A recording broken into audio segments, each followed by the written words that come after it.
गुरु रूप प्यारी साध संगत जी, भारतवर्ष की माताओं का गौरव का भाग 2 लेकर हम आप सभी संगत समक्ष प्रस्तुत हैं।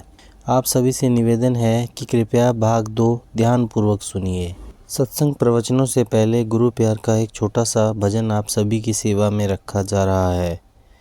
आप सभी से निवेदन है कि हमारे इस चैनल ज्योति और साधना को सब्सक्राइब करें, वीडियो को ज़्यादा से ज़्यादा शेयर करें ताकि संपूर्ण मानव जाति सत्संग प्रवचनों से लाभ उठा सके। धन सतगुरु जी।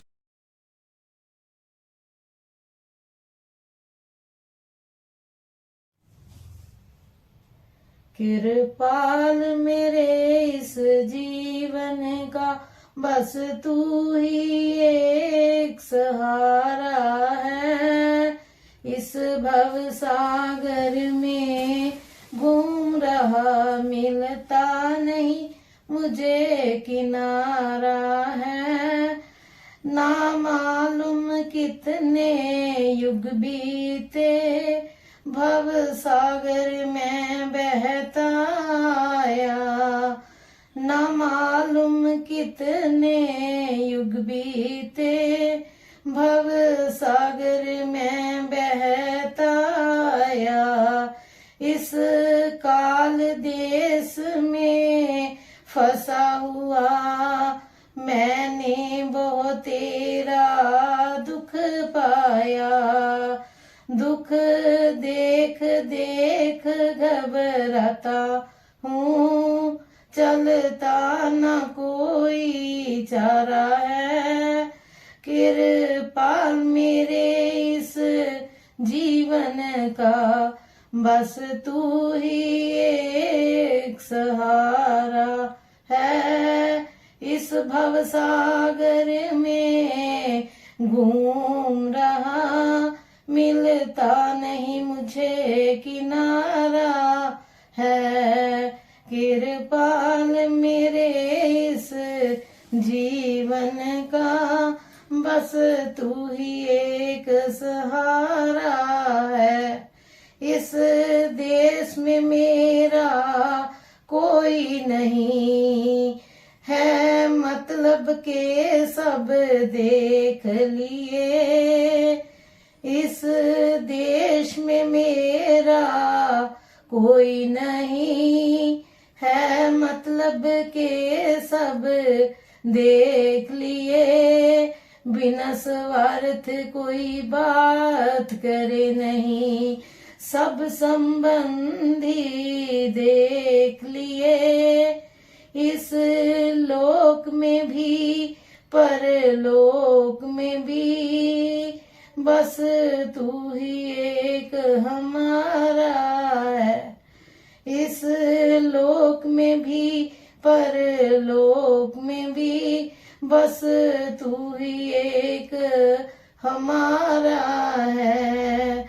कृपाल मेरे इस जीवन का बस तू ही एक सहारा है।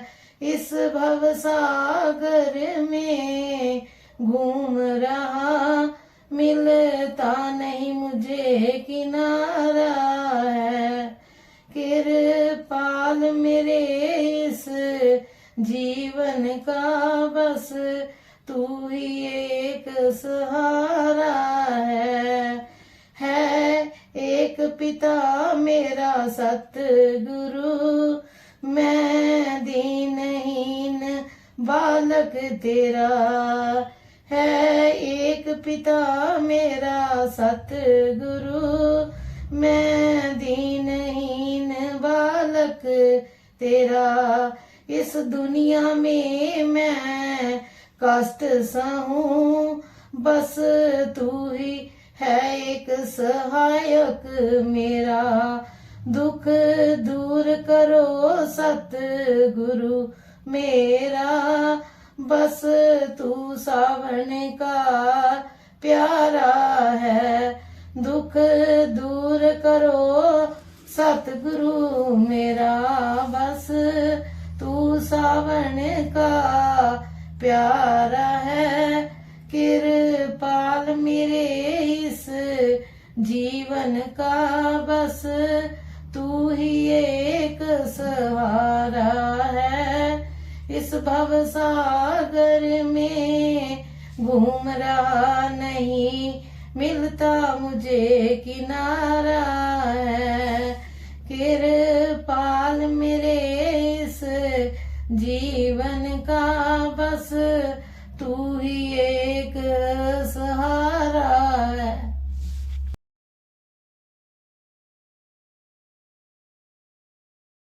महापुरुष आगे फरमा रहे हैं, नारद जी ने बहुत प्यार से ध्रुव से पूछा, बेटे तुम जंगल में अकेले किस प्रयोजन के लिए जा रहे हो? ध्रुव ने कहा, मैं भगवान का दर्शन करने के लिए जंगल में जा रहा हूँ। मेरी माता ने बताया है कि मेरे सच्चे पिता तो भगवान नारायण ही हैं। मैं उन्हीं की गोद में बैठने के लिए जा रहा हूँ। ध्रुव की बात सुनकर नारद ने उसकी परीक्षा लेनी चाहिए। सतगुरु परीक्षा लेने के बाद ही शिष्य को उपदेश देते हैं। नारद जी ने कहा, अरे अभी तो तू 5 वर्ष का छोटा सा बच्चा है, यह तेरी खेलने कूदने की अवस्था है, प्रभु का भजन करने की नहीं। लौट जाओ, यह वन हिंसक जानवरों से भरा हुआ है, कोई जानवर ही तुम्हें खा जाएगा। जवानी में प्रभु का भजन करना।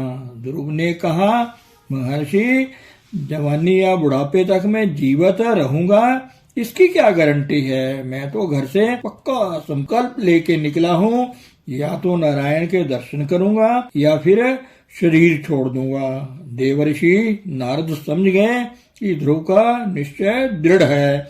नारद जी ध्रुव के सिर पर हाथ रख कर बोले, बेटा तेरी माता ने तुझे जो कुछ बताया है वही तेरे लिए परम कल्याण का मार्ग है, लेकिन अपने अगम की ओर जाने से पहले मुझसे दीक्षा ले लो।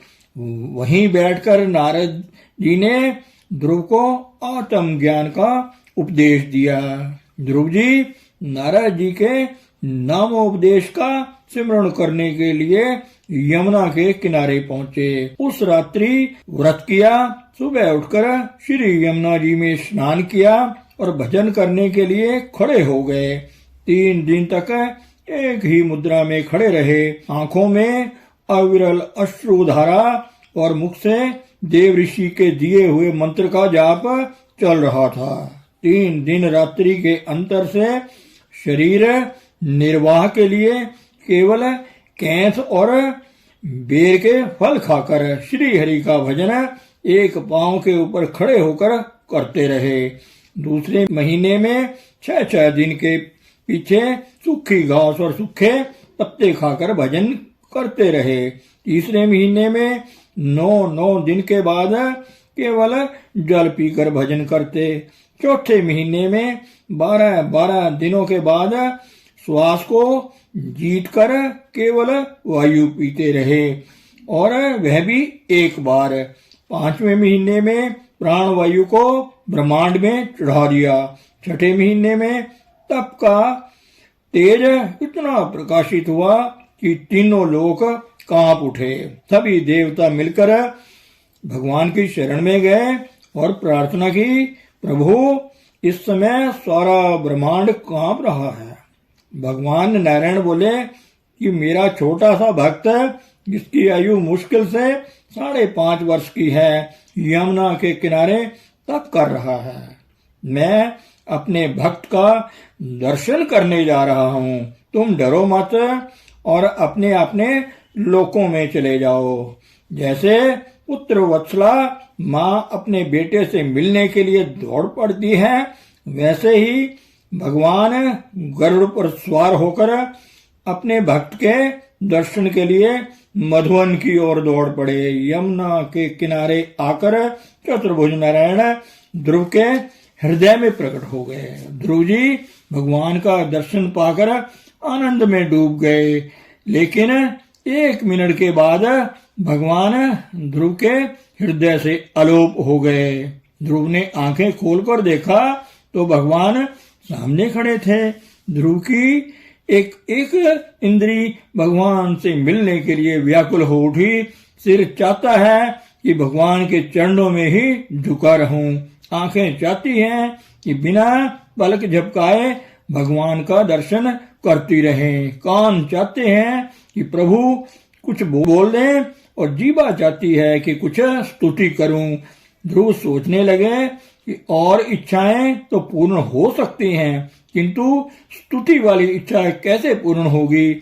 मैं कुछ पढ़ा लिखा तो नहीं हूँ। अपने बाल भक्त की मनोकामना पूरी करने के लिए भगवान ने उसी समय कृपा पूर्वक अपने वेद में शंख को ध्रुव के मुख से छुआ दिया। शंख स्पर्श होते ही समस्त ज्ञान राशि ध्रुव के हृदय में प्रकट हो गई। देखो, कबीर साहब, सूरदास जी, तुलसीदास जी, नरसिंह, मीराबाई और गुरु नानक देव जी, ये सभी किसी भी विद्यालय में पढ़ने नहीं गए। इनकी प्रेमा भक्ति से इनके अपने अंतर में ही सारा ज्ञान फूट पड़ा। भजन करते करते जब हृदय शुद्ध होता है तो ज्ञान अपने आप हृदय में प्रकट होने लगता है। गुरुवाणी में लिखा है, मन्ने सूरत होवे मन बुद्धि, मन्ने सकल पवन की शुद्धि, मन्ने मुही छोटा ना खाए, मन्ने जम के स्वाथ न जाए। ऐसा नाम निरंजन होए, जेको मन जाने मन कोए। भगवान ध्रुव की तपस्या से प्रसन्न होकर कहने लगे कि मैं तुम्हें वरदान देता हूँ कि जहाँ सब राह, नक्षत्र, ग्रह, तारे मिलते हैं, सारे देवता और ऋषि जिस ध्रुव लोक की परिक्रमा करते हैं, वह स्थान तुम्हें प्राप्त हो। मैं तुम्हें सारी दुनिया का 36,000 वर्ष का राज्य देता हूँ। मैंने तुम्हारे सिर पर अपना हाथ रख दिया है। अब काल का प्रभाव तुम्हारे ऊपर नहीं पड़ेगा और तुम्हारे पास मृत्यु भी नहीं आएगी। हम तुम्हें इसी शरीर में अपने वैकुंठ धाम बुलाएंगे। तुम्हें यह शरीर भी नहीं छोड़ना पड़ेगा। भगवान कहते हैं कि मैं दुनिया को दिखा देना चाहता हूं कि दर दर भटकने वाला, जौ की रोटियां खाने वाला, जिसे तोल कर आटा दिया जाता था, जिसे सौतेली माँ और पिता ने ठुकरा दिया, जब वह मेरी शरण में आया तो दुनिया ने उसे कितना सम्मान दिया। भगवान ध्रुव से कहने लगे, बेटा अब तुम अपने पिता के राज्य में वापस लौट जाओ। इतना कहकर भगवान तुरंत अंतर्ध्यान हो गए और ध्रुव जी अपने पिता के राज्य में वापस आ गए।